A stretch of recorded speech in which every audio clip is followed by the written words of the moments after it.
നമ്മൾ കാലങ്ങളായി വിശ്വസിക്കുന്ന ഒരു കാര്യം തെറ്റാണെന്ന് മനസ്സിലായ അത് തെറ്റാണെന്ന് വിളിച്ചു പറയാനുള്ള ആർജവം നമ്മൾ എത്ര പേർക്കുണ്ട്? അന്ധവിശ്വാസങ്ങളിലും അനാചാരങ്ങളിലും മുങ്ങി നിന്ന 16-ാം നൂറ്റാണ്ടിൽ തൻ്റെ പരീക്ഷണങ്ങളിലൂടെ ഈ കാര്യങ്ങൾ തെറ്റാണ് എന്ന് ലോകത്തോട് വിളിച്ചു പറയാൻ ആർജവം കാണിച്ച ഒരാളെക്കുറിച്ചാണ് നമ്മൾ സംസാരിക്കുന്നത്. ആധുനിക ശാസ്ത്ര സാങ്കേതിക വിദ്യയുടെ പല സുഖ സൗകര്യങ്ങളും ഉപയോഗിച്ചുകൊണ്ടിരിക്കുന്ന ഇന്നത്തെ സമൂഹത്തിലെ പല കണ്ടുപിടുത്തങ്ങളും ഇദ്ദേഹത്തിൻ്റെ പരീക്ഷണ നിരീക്ഷണങ്ങളുടെ തുടർച്ചയാണ്. ആരാണ് അയാൾ? Sir Isaac Newton. അദ്ദേഹത്തെക്കുറിച്ചാണ് നമ്മൾ സംസാരിക്കുന്നത്. പ്രകാശത്തെക്കുറിച്ചും ചലനത്തെക്കുറിച്ചുമുള്ള അദ്ദേഹത്തിൻ്റെ പരീക്ഷണ നിരീക്ഷണങ്ങളിലൂടെ ഒരുപാട് കാലമായി നിലനിന്നിരുന്ന സംശയങ്ങൾക്ക് ഉത്തരം നൽകാനും ഗുരുത്വാകർഷണ നിയമത്തെക്കുറിച്ച് നമ്മെ പഠിപ്പിക്കാനും ഈ വലിയ പ്രപഞ്ചത്തിൽ മനുഷ്യൻ്റെ സ്ഥാനം എവിടെയാണെന്ന് ചിന്തിപ്പിക്കാനും ഐസക് ന്യൂട്ടന് സാധിച്ചു. ഇദ്ദേഹത്തിൻ്റെ പേര് പാഠപുസ്തകങ്ങളിൽ പല സ്ഥലങ്ങളിൽ നമ്മൾ കണ്ടിട്ടുണ്ട്. എങ്കിലും ഇദ്ദേഹത്തിൻ്റെ സംഭാവനകൾ നമ്മുടെ ജീവിതത്തിലുണ്ടാക്കിയ സ്വാധീനങ്ങൾ എന്തൊക്കെയാണ്? നിങ്ങളതിനെക്കുറിച്ച് ഓർത്തിട്ടുണ്ടോ? ഈ പ്രപഞ്ചത്തിൻ്റെ കേന്ദ്രം ഭൂമിയാണെന്ന് വിശ്വസിച്ച ഒരു സമൂഹത്തോട് ഭൂമി സൂര്യനെ ചുറ്റുന്ന വെറും ഒരു ഗോളമാണെന്ന് പറഞ്ഞത് ഗലീലിയോ ആണ്. ഈ ഗലീലിയോ അന്തരിച്ച 1643 ഇംഗ്ലണ്ടിലെ ഒരു സാധാരണ കർഷക കുടുംബത്തിൽ ഐസക് ന്യൂട്ടൺ ജനിച്ചത്.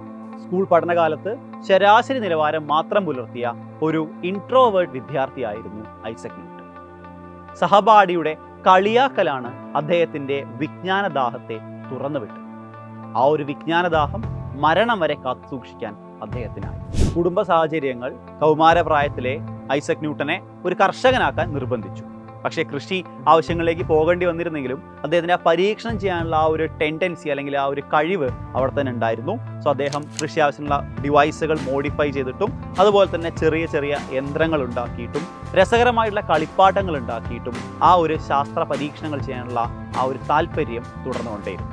പക്ഷെ അദ്ദേഹത്തിന് ഔപചാരിക വിദ്യാഭ്യാസം തുടരേണ്ടതുണ്ടായിരുന്നു. 1661 അദ്ദേഹം കേംബ്രിഡ്ജ് യൂണിവേഴ്സിറ്റിയിൽ വീണ്ടും പഠിക്കാനായിട്ട് ചേർന്നു. ഈ ഒരു കാലഘട്ടമായപ്പോഴേക്കും നമ്മുടെ ഗലീലിയോ പറഞ്ഞ ഹീലിയോസെൻട്രിക് തിയറി, അതായത് ഭൂമി സൂര്യനെ ചുറ്റി കറങ്ങുന്ന ഒരു ഗോളമാണെന്നും ഈ ഒരു സൗരയൂഥത്തിൻ്റെ സെൻറ്റർ സൂര്യനാണെന്നുള്ള തിയറി ലോകം അംഗീകരിച്ചു, എല്ലാവരും അംഗീകരിച്ചു. പക്ഷെ അവിടെയും വേറൊരു പ്രശ്നം വന്നു. ഇങ്ങനെ ഭൂമി സൂര്യനെ ചുറ്റി കറങ്ങണമെങ്കിൽ അവയെ പരസ്പരം ബൈൻഡ് ചെയ്യുന്ന ഒരു ഫോഴ്സ് വേണം. ഏതാണ് ആ ഫോഴ്സ്, അല്ലെങ്കിൽ എന്തുകൊണ്ടാണ് ഈ മെക്കാനിസം വർക്ക് ചെയ്യുന്നത്? കൃത്യമായൊരു ഉത്തരം ഉണ്ടായിരുന്നു. ഇതിനെക്കുറിച്ച് കൃത്യമായൊരു ഐഡിയ പറഞ്ഞത് ഫ്രഞ്ച് സയൻറ്റിസ്റ്റ് ആയിട്ടുള്ള റെനെ ഡെക്കാർഡായിരുന്നു. അദ്ദേഹം പറഞ്ഞത് ഈ ഒരു പ്രപഞ്ചത്തെ നമുക്കൊരു വലിയ മെഷീനായിട്ട്, ഒരു ജെയിൻറ്റ് മിഷനായിട്ട് സങ്കല്പിക്കാം. അപ്പോൾ ആ ജെയിൻറ്റ് മിഷനിലെ വർക്കിംഗ് എന്ന് പറഞ്ഞാൽ വളരെ വലിയൊരു ക്ലോക്ക് പോലുള്ള വളരെ കോംപ്ലിക്കേറ്റഡ് ആയിട്ടുള്ള മെക്കാനിസം ആണ്. ആ ഒരു മെക്കാനിസം വെച്ചാണ് സൂര്യന് ചുറ്റും ഭൂമിയും ഭൂമിക്ക് ചുറ്റും ചന്ദ്രനും കറങ്ങുന്നത് എന്നാണ് നമ്മുടെ സയൻറ്റിസ്റ്റ് പറഞ്ഞത്, റെനെ ഡെക്കാർഡ് പറഞ്ഞു. പക്ഷേ ഈ ഒരു കാര്യം സമ്മതിച്ചു കൊടുക്കാൻ, സ്വന്തം പരീക്ഷണശാലയിൽ പരീക്ഷണത്തിലൂടെ കാണിക്കാൻ കഴിയുന്ന ഒരു കാര്യമല്ല. അതുകൊണ്ട് തന്നെ ഈ ഒരു കാര്യം ശരിയാണ്, അല്ലെങ്കിൽ ഇത് ശരിയാണെന്ന് വിശ്വസിക്കാൻ നമ്മുടെ ഐസക് ന്യൂട്ടന് സാധിച്ചു. ഇദ്ദേഹം ഇത് എങ്ങനെ ചിന്തിക്കാം അല്ലെങ്കിൽ എങ്ങനെ എക്സ്പ്ലെയിൻ ചെയ്യാനുള്ള കാര്യം ഒരുപാട് കാലമായിട്ട് ചിന്തിച്ച് നടക്കുകയായിരുന്നു.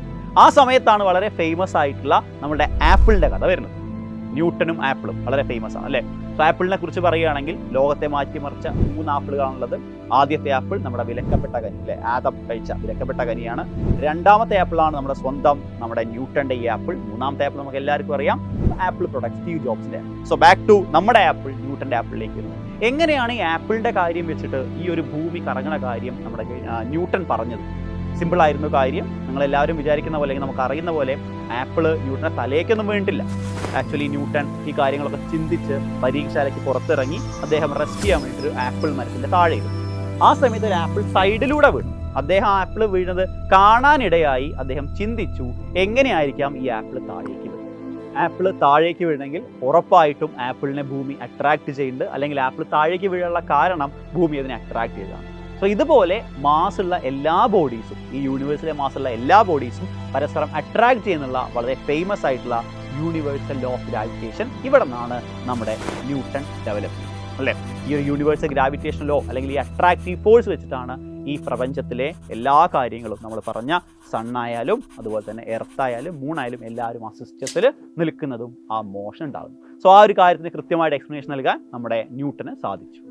ഗ്രാവിറ്റേഷണൽ തിയറിയിൽ മാത്രമല്ല, കാൽക്കുലസ്, മാത്തമാറ്റിക്സിലെ കാൽക്കുലസിലും നമ്മുടെ ന്യൂട്ടൺ ഒരുപാട് കാര്യങ്ങൾ സംഭാവന ചെയ്തിട്ടുണ്ട്. കാൽക്കുലസ് എന്ന് പറഞ്ഞാൽ നമ്മളെല്ലാവരും പേടിപ്പെടുത്തുന്ന കാര്യങ്ങൾ, ഡിഫറൻസിയേഷനും ഇൻറ്റഗ്രേഷനും ഒക്കെ ഉള്ള കാര്യങ്ങൾ. ഇതിൻ്റെ ബേസിക് ഐഡിയ തുടങ്ങിയത് ന്യൂട്ടൺ ആണെന്നും പറയുന്നുണ്ട്, ലെബനീസ് എന്ന് പറഞ്ഞ സയൻറ്റിസ്റ്റ് ആണെന്നും പറയുന്നുണ്ട്. അപ്പം ന്യൂട്ടൺ, ലെബനീസ് രണ്ടുപേരിലും ആരാണ് ഇത് കാര്യം കണ്ടുപിടിച്ചെന്നൊരു കോൺസ്പിറസി അവിടെ നിൽക്കുന്നുണ്ട്. അവിടെ നിൽക്കട്ടെ, തൽക്കാലം നമ്മൾ എങ്ങനെയാണ് ന്യൂട്ടൺ ഈ കാര്യം പറഞ്ഞത് നോക്കാം.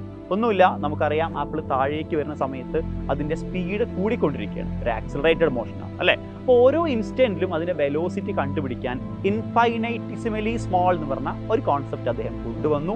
ഇതിൻ്റെ ബേസിക്കിലാണ് നമ്മുടെ കാൽക്കുലസ് ഡെവലപ്പ് ചെയ്യുന്നത്. ഒപ്റ്റിക്സിലും ന്യൂട്ടൻ്റെ സംഭാവനകൾ അടിപൊളി തന്നെയാണ്.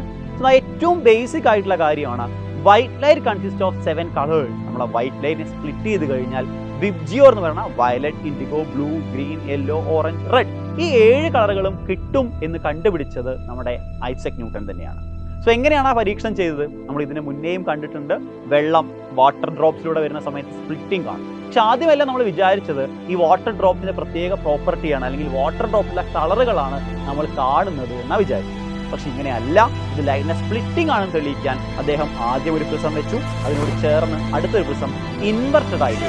സോ അദ്ദേഹത്തിൻ്റെ ഇൻവെർട്ടഡ് പ്രിസം എക്സ്പെരിമെൻ്റ് ആണ് white light consist of 7 colours എന്ന കാര്യം കൃത്യമായി മനസ്സിലാക്കി.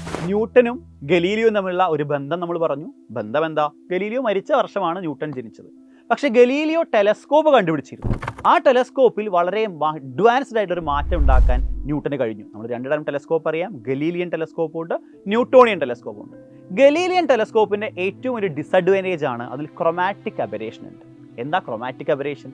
ഗലീലിയൻ ടെലസ്കോപ്പിൽ നമുക്ക് കിട്ടുന്ന ഇമേജിന് ചുറ്റും കളേർഡ് ആയിട്ടുള്ള റിങ്സ് കാണാൻ പറ്റും, ക്രൊമാറ്റിക് അബറേഷൻ. ഈ കാര്യം ഒഴിവാക്കിയത് ന്യൂട്ടൺ ടെലസ്കോപ്പ് ആയിരുന്നു. ന്യൂട്ടൺ റിഫ്ലക്റ്റിംഗ് ടൈപ്പ് ടെലസ്കോപ്പ് അഥവാ മിറർ ഉപയോഗിക്കുന്ന ടെലസ്കോപ്പാണ് കണ്ടുപിടിച്ചത്. സോ ഈ ഒരു ടെലസ്കോപ്പ് കണ്ടുപിടിച്ചപ്പോൾ ആ ഒരു പ്രശ്നം പരിഹരിക്കാൻ പറ്റും. ഈ ഒരു കണ്ടുപിടുത്തമാണ് ന്യൂട്ടനെ ഒരു സയൻറ്റിസ്റ്റ് എന്ന നിലയ്ക്ക് ലോകത്തിനെ പരിചയപ്പെടുത്തിയത്. ഫിസിക്സിലും മാത്സിലും ന്യൂട്ടൻ്റെ കോൺട്രിബ്യൂഷനെ കുറിച്ച് വളരെ കുറച്ച് കാര്യങ്ങൾ നമ്മൾ പറഞ്ഞു. ഇതല്ലാതെ കെമിസ്ട്രിയുമായിട്ടും നമ്മുടെ ന്യൂട്ടന് ഒരു ചെറിയ ബന്ധമുണ്ട്. നമ്മൾ ആൽക്കമിസ്റ്റുകളെ കുറിച്ച് കേട്ടിട്ടുണ്ട്. ആരാണ് ആൽക്കമിസ്റ്റ്? എക്സ്പെൻസീവ് ആയിട്ടുള്ള എലമെൻ്റ് ആയിട്ടുള്ള ഗോൾഡ് മറ്റ് എലമെൻറ്റുകൾ ഉപയോഗിച്ച് ഉണ്ടാക്കാൻ പരീക്ഷണം നടത്തിയ ആളുകളായിരുന്നു ആൽക്കമിസ്റ്റുകൾ. ഇവരുടെ അതേ പരീക്ഷണത്തിൽ നമ്മുടെ ന്യൂട്ടനും പങ്കുചേർന്നു. ന്യൂട്ടനെ കുറിച്ചുള്ള ഈ സംസാരം ഏറ്റവും ഫേമസ് ആയിട്ടുള്ള ലോസ് ഓഫ് മോഷനെ കുറിച്ച് പറയാതെ നമുക്ക് അവസാനിപ്പിക്കാനാകും. ലോസ് ഓഫ് മോഷൻ നമുക്കറിയാം, എന്താണ് ഫോഴ്സ് എന്നും എങ്ങനെയാണ് ഫോഴ്സ് കാൽക്കുലേറ്റ് ചെയ്യുന്നതും കൃത്യമായി നമ്മളെ പഠിപ്പിച്ചു. എല്ലാ കാര്യങ്ങളും വളരെ മൈക്രോസ്കോപ്പിക് ലെവലിൽ വരുമ്പോൾ അവിടുത്തെ മോഷൻ്റെ കാര്യങ്ങൾ കൃത്യമായി എക്സ്പ്ലെയിൻ ചെയ്യാൻ ന്യൂട്ടൻ്റെ ഈ മെക്കാനിക്സ് അഥവാ ന്യൂട്ടോണിയൻ മെക്കാനിക്സ് സാധിക്കുന്നില്ല. ഇതിന് നമ്മുടെ തിയറി ഓഫ് റിലേറ്റിവിറ്റിയും അതുപോലെ തന്നെ പുതുതായി ഡെവലപ്പ് ചെയ്തു വന്ന ക്വാണ്ടം മെക്കാനിക്സും ഒരുപാട് സഹായിക്കുന്നുണ്ട്. എങ്കിൽ പോലും നമ്മുടെ ഈ ശാസ്ത്ര പരീക്ഷണ ജീവിതത്തിൻ്റെ, നമ്മുടെ ജീവിതം തന്നെ അങ്ങനെയാണ് അല്ലേ, സോ ഈ ജീവിതത്തിൻ്റെ ഒരു നാഴിക കല്ലായി ന്യൂട്ടൻ്റെ ജീവിതം നമുക്ക് കാണാം.